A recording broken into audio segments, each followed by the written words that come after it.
Pues sin más preámbulo, vamos a presentar al doctor Armando Pérez Zapata. El doctor es especialista en anestesiología. La especialidad la realiza en el Hospital Dr. Gustavo A. Rovirosa Pérez en Villahermosa, Tabasco, titulado en diferentes cursos de capacitación, entre ellos máster en educación médica en Cuba y máster en educación médica en la ciudad de Puebla. Pues doctor, le damos el micrófono. Un abrazo muy fuerte, un reconocimiento importante por el deseo de búsqueda de conocimiento. Espero que la charla que vamos a tener esté a la altura de sus expectativas y pueda yo cubrir con los objetivos que traigo trazados. Antes que nada, quiero agradecer al comité organizador y felicitarlo por el desarrollo de este congreso, porque sé lo difícil que es realizar una reunión de este tipo, todo el proceso logístico que entraña detrás, las dificultades tanto políticas, económicas, de interrelación humana, que son tan difíciles en nuestra especialidad, porque somos seres dotados de una gran habilidad innata, profunda. Somos los únicos seres que manejan la vida y la muerte rutinariamente, por lo tanto nuestro proceso de pensamiento va a ser muy difícil, ¿no? En el proceso de crecimiento de un ser humano, sobre todo de un especialista en anestesiología, que es una de las ramas más difíciles, no podemos estar alejados del impacto de todo lo que nos rodea. Si nos posicionamos en cualquier momento de la historia, vemos que este es uno de los momentos más difíciles para la especialidad de anestesiología.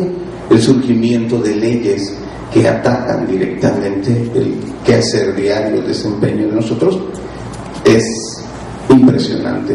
Por otro lado, el impacto de la globalización, que no hay foro internacional en el cual no se desarrollen situaciones de educación, y parecería que la gran mayoría de gente sabemos qué es lo que tenemos que hacer en el macro currículo.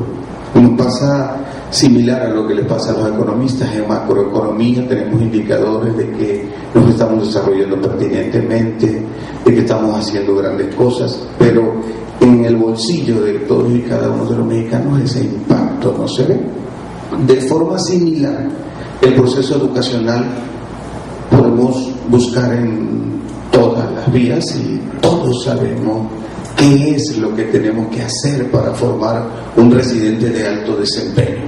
El problema es ya en el microcurrículo, ya es en el quirófano, donde la presión tanto administrativa como social, como familiar de nosotros, como la etnológica, como la etnográfica, como todas las presiones que impactan en el docente, empiezan a tener como fugas. Nos pasa como la selección de fútbol.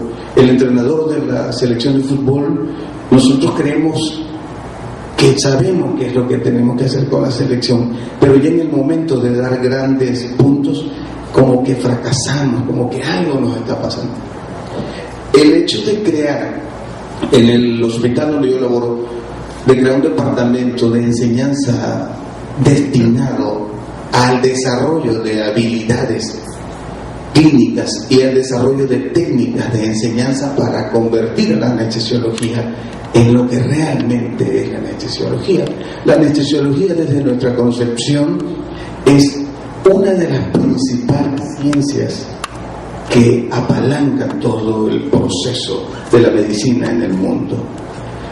La anestesiología es el vínculo con el resto de todos los servicios de un hospital.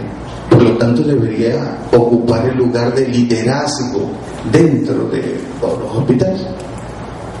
¿Por qué teniendo todo? Porque teniendo la capacidad, la habilidad, la inteligencia superior, podríamos considerarnos, con todo el respeto debido, del resto de las especialidades, porque hemos venido cayendo, porque venimos en una espiral que en lugar de ser una espiral dialéctica que vaya hacia arriba, porque estamos hacia abajo todos.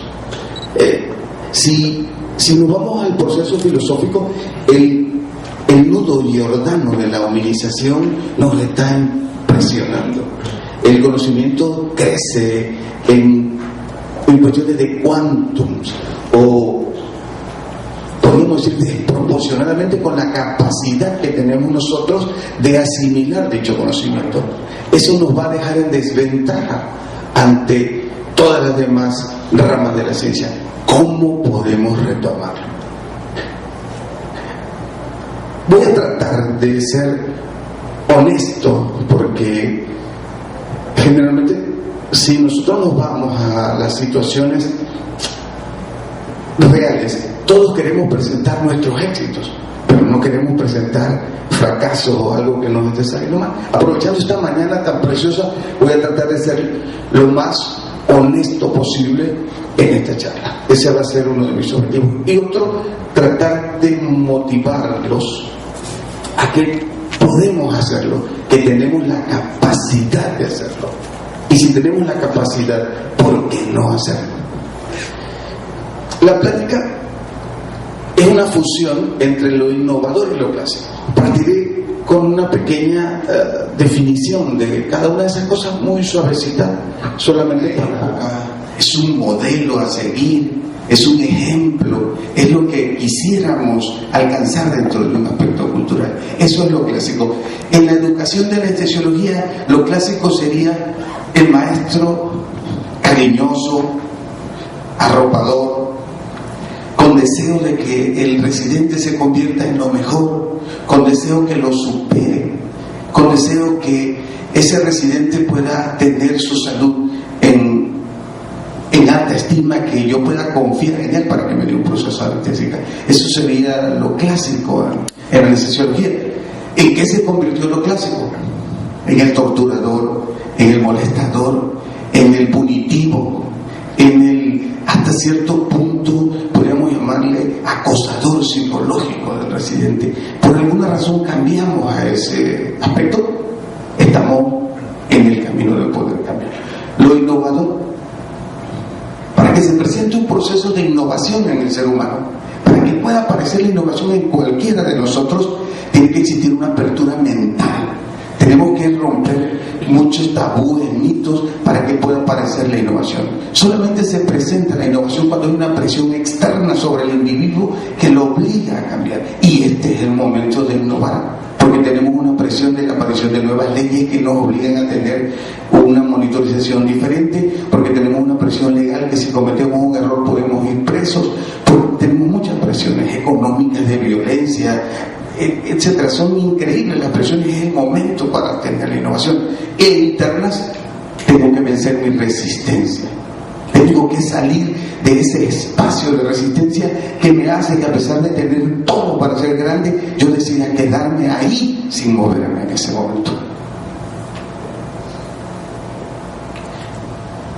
Para ganar esta carrera hay que soltar el acelerador. Para poder vivir la anestesiología, 2 pasos hacia atrás. Para poder verme, para poder visionarme, para poder ver qué es lo que está bien y qué es lo que está mal.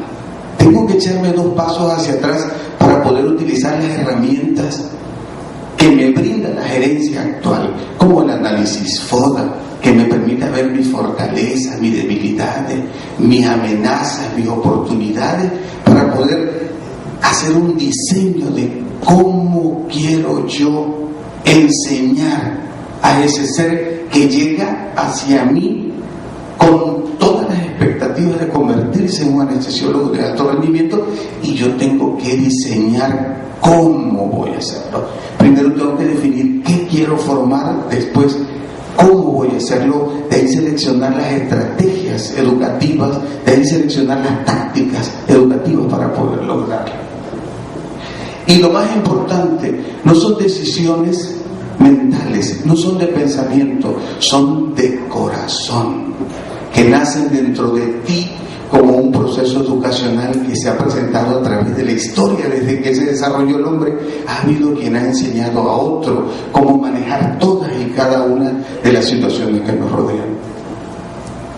Esa es una visión de la Agua Blanca en el estado de Tabasco.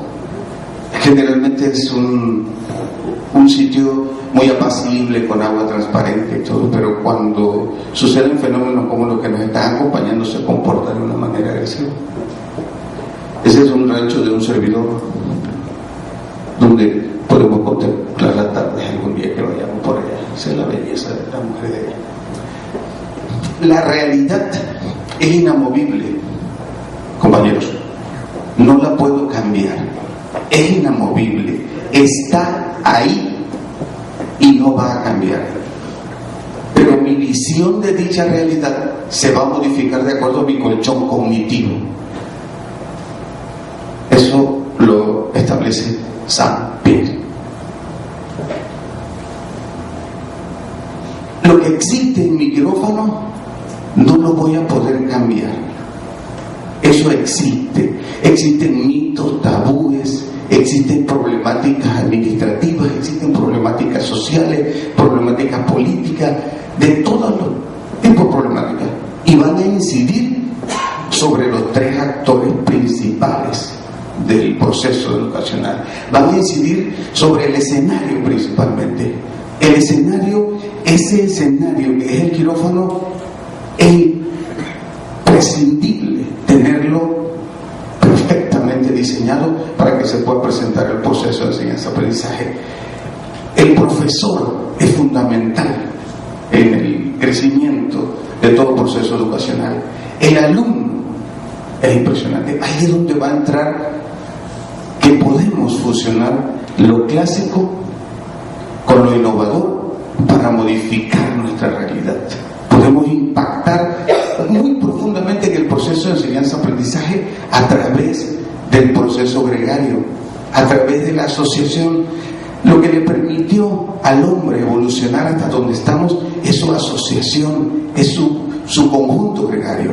En el pasado le permitió enfrentar a los grandes mamíferos, le permitió cazar en grupo, le permitió construir ciudades. Lentamente lo fuimos perdiendo hasta llegar ahorita a convertirnos en unas islas solas. Salimos del quirófano y cada quien va con su soledad a algún otro lado. Ese proceso podemos cambiarlo si colocamos la formación de pequeños grupos en el proceso de enseñanza-aprendizaje. El alumno llega con nosotros limpio. Pasa un examen nacional de residencia con muchas vicisitudes, con muchos problemas, con muchos avatares. Llega limpio con nosotros. Nosotros lo contaminamos. Nosotros somos los responsables de que la educación se tergiverse. Nosotros somos responsables de que la educación no sea pertinente a las expectativas de ese alumno. El alumno es el reflejo de todos nuestros errores. El profesor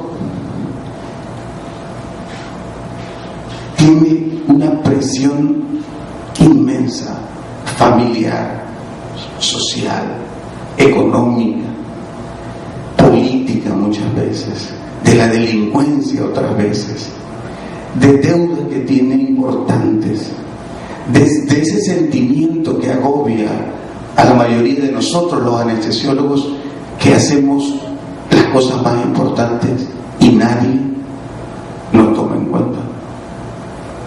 De eso que tenemos la gran mayoría de los anestesiólogos que hemos hecho muchas cosas de las que se presentan en un congreso y nosotros las hemos hecho 10 años antes, pero no tuvimos el proceso administrativo de diseñar los objetivos, de diseñar la metodología para llevar a cabo esa publicación y sobre todo la estrategia para llevar a cabo esa publicación. Ese ser que está ahí tiene toda esa problemática encima y todavía tiene el mundo de conocimiento que lo avasa.